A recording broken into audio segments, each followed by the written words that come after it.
Thank you. So what is your purpose to share about the POV being a producer? Ako kasi, na-notice ko sa social media, maraming nagko-content na how to light this room, how to take photos like this.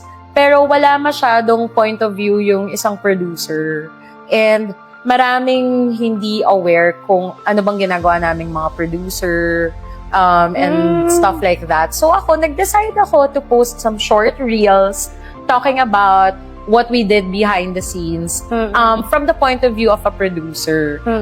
Because I just wanted to share what we do. I noticed with young people these days, kapag tinatanong sila, anong gusto mong maging in production? A lot of them would say, I want to be a director, I want to be a scriptwriter, or I want to be an actor. Kasi yun yung mga trabaho na nakikita natin. Even camera operator, videographer, director of photography.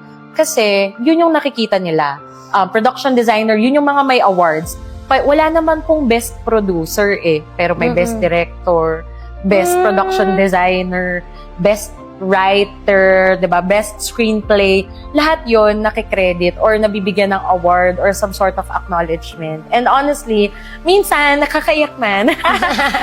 Feeling ko doing a producing job is a thankless job kasi parang yun nga, lahat ng job, best in costume, best in makeup, best in VFX, right?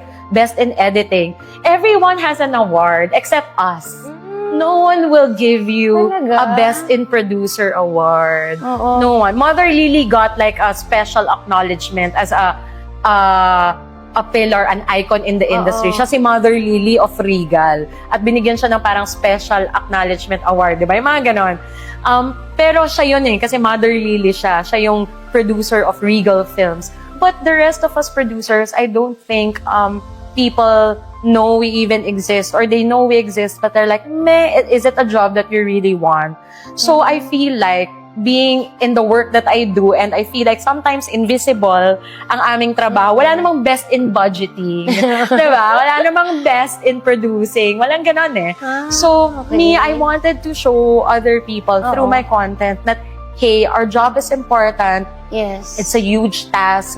It's a job worth being seen and I wanted to inspire other people na actually kung gusto nyo maging producer, try it. Kasi hindi lang directing, videography, editing, styling, or whatever, yung mga talagang kitang-kitang trabaho, ang trabaho na available in production. Maraming iba pang work there and producing is one of them. It's a very challenging job, but it's a very fulfilling job as well.